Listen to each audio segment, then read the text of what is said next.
Halo Sobat Philip, selamat datang di podcast Talk to Philip yang mana ngebahas seputar pasar modal dan finansial. Bareng aku Zaki. Aku Dwi. Dan aku Dinda. Nanti kita selama kurang lebih 20-15 menit ke depan kita bakal bincang-bincang nih soal THR, yang mana tema kita hari ini uang THR habis sia-sia. Gimana ya? Nah, narasumber kita hari ini ada dua orang, sama-sama cewek, masih muda juga dua-duanya, tapi beda segmen nih. Satu yang udah berumah tangga, satu lagi itu masih berumur 20 tahunan, masih belum nikah ya. Nah, nanti kita bincang-bincang sama mereka terkait gimana sih uang THR mereka, cara mengelola mereka. Nanti kita bakal bincang sama mereka, kita bakal kupas satu-satu dan pantengin terus sampai akhir ya. Nah, aku juga mau kasih tahu nih untuk Sobat Philip semuanya, apakah uang THR udah cair atau belum nih? Kalau misalnya udah cair, udah dipakai untuk apa aja? Kalau belum, sabar ya.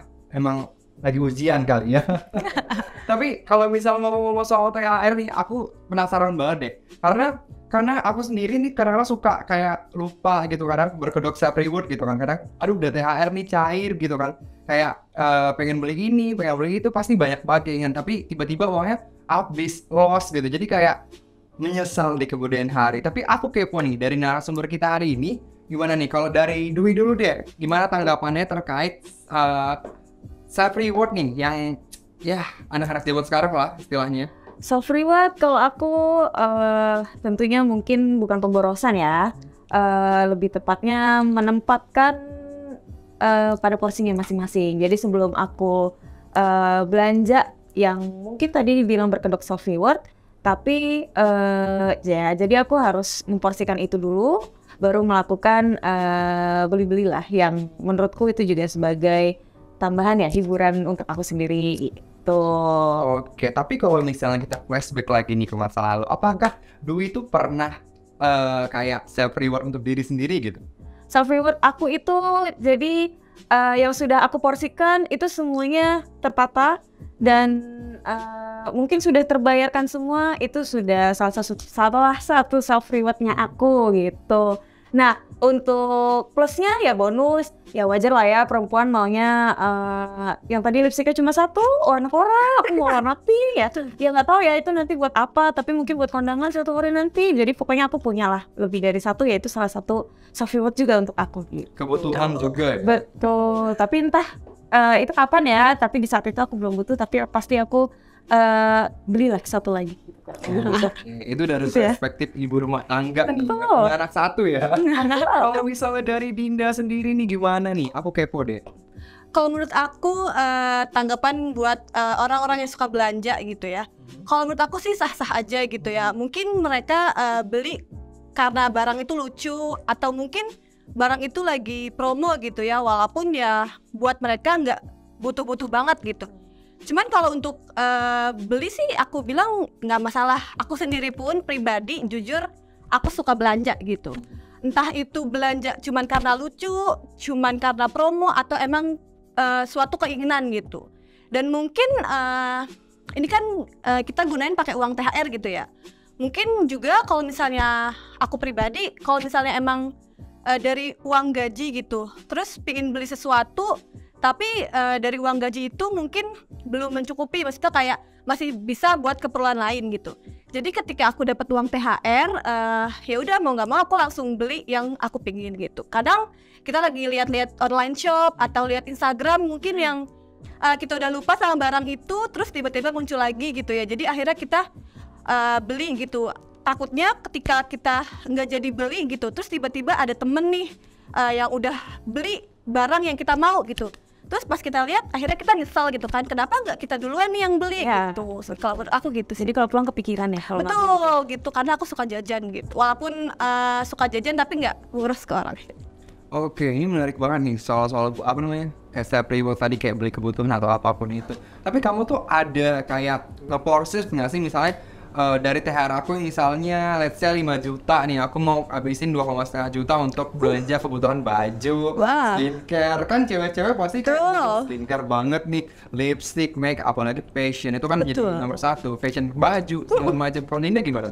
Kalau aku sih benar jujur aku suka tampil gitu ya. Jadi kayak aku ada barang baju, misal contoh fashion gitu, barang bagus dikit aku beli, barang lucu dikit aku beli. Kalau untuk make up, jujur aku nggak terlalu suka make up gitu ya. Jadi Kalau untuk make up mungkin beli bisa kepake 3 bulan gitu. Kalau untuk ada acara besar aja kan gitu. Jadi ya paling yang sering dibeli sih barang-barang kayak baju, terus hijab mungkin ya, karena aku pakai hijab gitu. Kalau perhiasan juga suka gitu. Cuman ya kayak gini-gini aja gitu, nggak yang emas gitu ya. Terus kalau untuk dibudgetin sih pastinya gitu ya. Kalau misalnya udah lebih dari budget yang bulanan gitu. Terus akhirnya ketika bulan depan untuk beli baju lagi, paling dikurangin dari yang kisaran misalnya udah lebih dari 500.000. Terus sebelumnya kan udah lebih dari 500.000 berarti kan. Bulan depannya berarti dikurangin.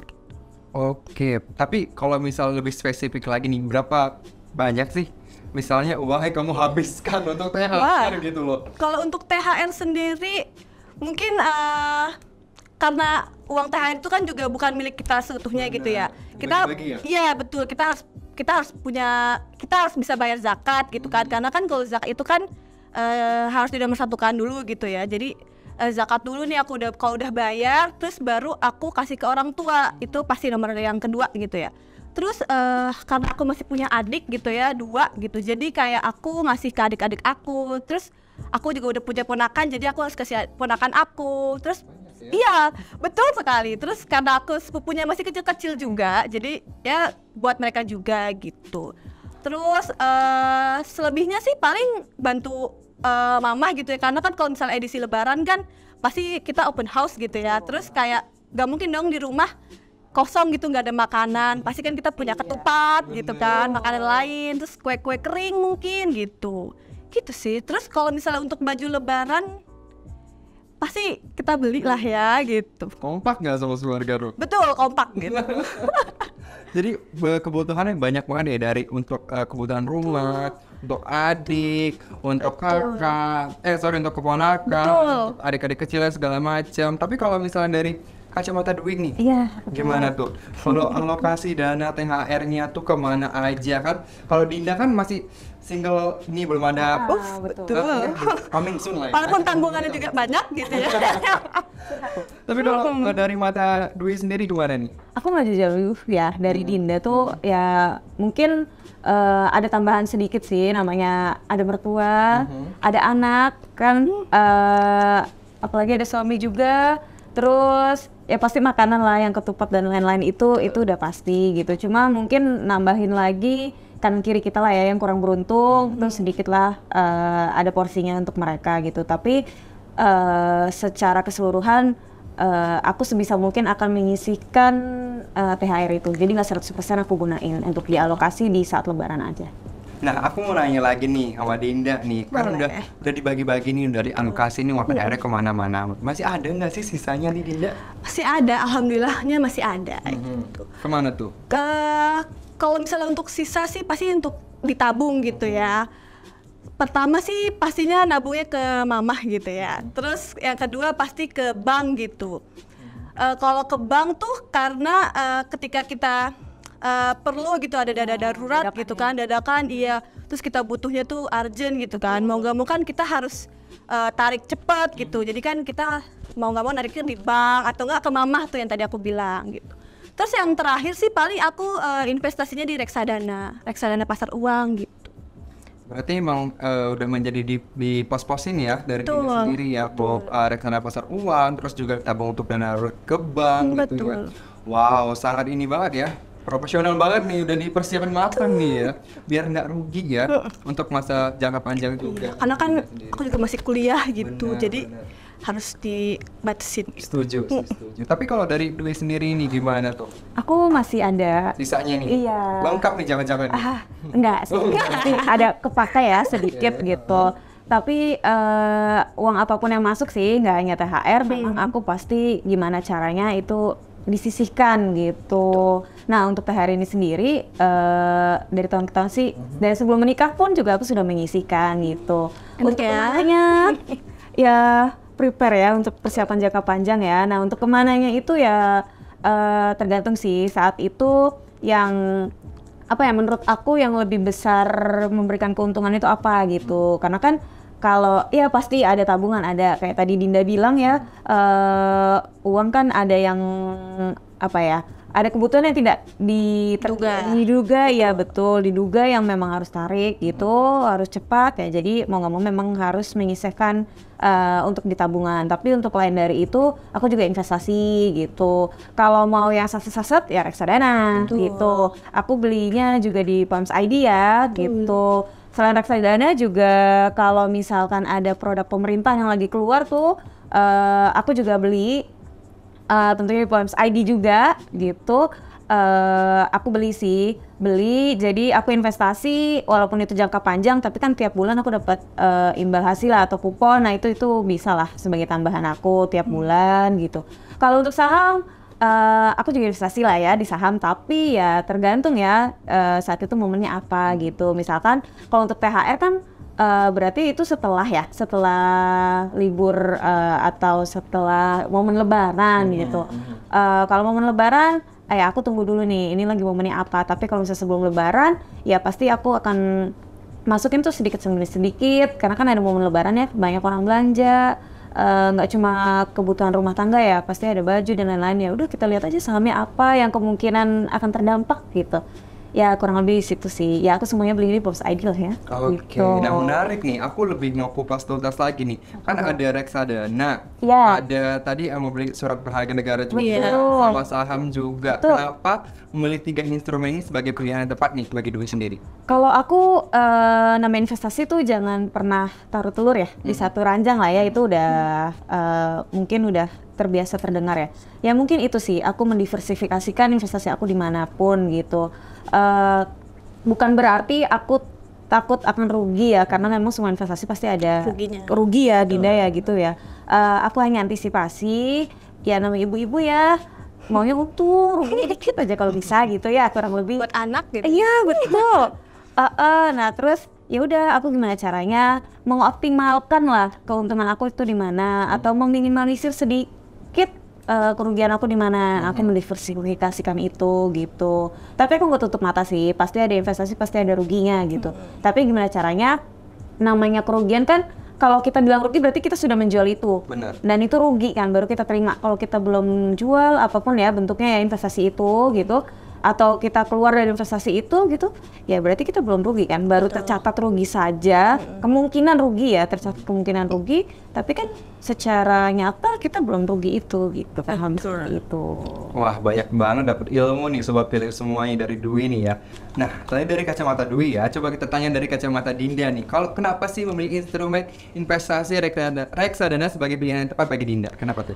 Kalau aku milih reksadana karena mungkin aku nggak suka terlalu ribet gitu ya. Karena kan kalau reksadana kan tinggal beli terus udah bisa tinggal gitu. Kalau misalnya dulu aku pernah trading saham juga, cuman aku kurang suka karena mungkin karena tadi yang dibilang aku nggak terlalu suka ribet, jadi kayak ya udah aku milih reksadana karena aku kan juga kerja terus kuliah, jadi kayak kalau misalnya masih mantau saham, mantau harga saham tuh kayaknya buat aku nggak terlalu menarik juga ya kan. Tapi nggak nutup kemungkinan mungkin kedepannya aku bisa trading saham lagi. Wow, berarti ya karena Dinda mulai itu karena biar ini pilihan tepat untuk Dinda karena ya mudah ya Betul. untuk diakses segala macam, jadi nggak mesti pantau 24 jam begitu ya. Tapi ada loh ya, namanya investasi kan itu jangka panjang ya, lebih dari 1 tahun ya. Kalau tadi Dinda bilang trading ya berarti kan sebentar ya, gitu kan. Nah mungkin salah satu aku ini aja sih, nambahin aja sih, mungkin Dinda bisa pilih saham yang jangka panjang ya. Jadi Dinda harus perhatikan fundamental, memang sih agak effort ya. Betul. Gitu. Tapi ya banyak lah ya di aplikasi Poems ID pun juga ada tuh fundamental lah, bisa dipilih lah ya. Tergantung kita itu batas resikonya itu seperti apa gitu. Aku sendiri juga jadi ibu rumah tangga yang bekerja pun juga nggak yang saset-saset trading saham ini, aduh itu kayaknya nggak guru sih ya Dinda ya Caki ya. Jadi aku lebih pilih yang boleh yang tadi aku sebutkan musiman karena memang ini momen besar ya gitu. Tapi secara kalau hitung tahun ke tahun aku lebih pilih jangka panjang sih. Jadi yang aku percaya memang fundamentalnya baik, ya aku masuk, tapi ya nggak 100% lah gitu yang tadi aku bilang, diversifikasi, investasi, lalu aku tinggal gitu. Jadi nanti pada saatnya menurut aku, oh ini udah momen saatnya sudah harus jual gitu kurang lebih. Nanti aku coba ya. Aku juga coba ya. Silakan. Nah, dari tadi kita udah panjang ngomong kali lebar ya. Kalau kalian sendiri nih, apa sih tips yang mau kalian sampaikan ke sobat Philip nih untuk berinvestasi? Dari Dwi dulu deh. Kalau dari aku, pokoknya investasi itu kamu harus tahu kamu investasinya di mana. Jangan asal ya Jangan gitu. FOMO gitu. Jangan ikut-ikutan orang. Oh ini rame ya, pada ikutan terus aku beli gitu. Enggak kayak gitu. Pokoknya kamu harus tahu kamu investasinya itu di mana. Terus setelah kamu tahu, ya udah kamu pastikan memang itu tepat pilihan kamu apa kayak gitu. Dan harus yang utama itu jangan pakai uang dapur atau uang kebutuhan utama itu jangan pernah pakai uang dapur gitu ya. Apalagi uang SPP gitu ya. Iya, betul. Itu udah paling utama banget ya. Nah, untuk selanjutnya ya gitu. Kalau kamu sudah tahu investasinya mau di mana, misalnya kamu saham, ya udah kamu harus benar-benar tahu itu perusahaannya seperti apa gitu. Jangan baru masuk ke bursa terus berlomba-lomba tuh untuk beli, untuk jual apa segala macam. Itu menurut aku ya tadi yang tadi mungkin Dinda bilang ya, trading itu kayak capek banget. Itu aku nggak bilang itu harus dilakukan gitu. Untuk investasi pokoknya aku selalu Poems ID itu ini banget deh, udah jadi pilihan tepat ya, karena benar-benar apa yang aku butuhkan tuh di situ ada. Aku investasi, iya betul. Aku tadi investasi saham ya, bilangnya itu aku bisa pakai pilih ya Prostox, atau aku mau beli surat berharga negara nih yang sudah pasti bukan mungkin lagi ya, itu dijamin pemerintah. Itu aku bisa belinya pilihannya di Probonds, dan yang terakhir aku pilih reksadana itu belinya pakai di Profile. Gitu. Itu aja sih. Kalau di note tuh ya, ininya apa namanya? Pantau dulu, tahu dulu resikonya kayak gimana. Terus juga tujuan investasinya juga. Betul. Kayak gimana. Jadi tuh tahu tuh apa nih mau dikejar, targetnya tuh apa gitu loh. Jadi tinggal milih mau apa. Mau sekaligus juga bisa ya kan? Mau saham, obligasi, reksadana semuanya bisa loh. Karena kan semuanya tujuannya untuk masa depan ya. Iya. Gitu. Jadi ya masa depan kita berarti apa yang kita lakukan atau usahakan kan saat ini. Bener. Kurang lebih. Suka ya sama kata-kata ini. Nah, apa nih dari Dinda sendiri, ada nggak sih tips untuk Sobat Philip berinvestasi? Boleh. Untuk tipsnya mungkin kalau misalnya dari sudut pandang aku sebagai mahasiswa gitu ya, kalau misalnya untuk mahasiswa sendiri yang sudah daftar Poems ID gitu melalui SPM online gitu, biasanya tuh setiap kampus tuh untuk menyuruh mahasiswanya untuk mendapatkan sidang skripsi itu perlu sertifikat gitu. Jadi mahasiswa itu jangan cuman buka akun, tapi karena untuk mendapatkan sertifikatnya aja gitu. Karena di Poems ID sendiri itu bisa banyak belajar gitu mengenai saham yang tadi dibilang Badui gitu kan, terus obligasi, reksadana gitu. Udah gitu juga di Philip sendiri mungkin juga banyak webinar-webinar gitu di setiap bulannya gitu. Jadi kalau misalnya mahasiswa bingung nih belajar di mana gitu, di Poems ID ada. Nah, Dinda, mau tahu nih webinarnya bisa diakses di mana aja sih, Din? Banyak, salah satunya di aplikasi Poems ID gitu, di fitur online seminar. Terus yang kedua ada di sosial media Instagram gitu, namanya Talk to Philip. Nanti bisa lihat tuh kegiatan-kegiatan edukasi gitu. Terus mungkin bisa langsung tanya ke CS-nya Philip gitu ya, karena CS Philip tuh sangat respon gitu untuk membalas chat nasabah gitu. Oke, berarti ada 3 ya. Pertama di Instagram, kedua di aplikasi Poems ID, ketiga bisa hubungin CS-nya langsung. Betul gitu. Wah, itu makin memudahkan nih untuk sobat ini untuk belajar tentang apapun pasar modal dan juga finansial. Wah, nyangka udah 6 jam lebih ya kita bincang-bincang di sini ya. Udah buka. Semoga ilmu-ilmu yang kita sampaikan tadi bermanfaat untuk sobat Philip semuanya. Amin. Amin. Nah, aku juga mau sampaikan untuk sobat Philip semuanya nih, kalau misalnya podcast ini bisa kamu saksikan atau bisa kamu tonton atau bisa kamu dengarkan di Spotify dan juga YouTube Philip Sekuritas Indonesia. Dan jangan lupa juga untuk follow Instagram kita, TikTok dan juga Twitter yaitu Talk to Philip. Aku Zaki, aku Dwi, dan aku Dinda. Undur diri dulu dan sampai jumpa di podcast selanjutnya. Let's talk to us. Talk to Philip. Bye. Bye.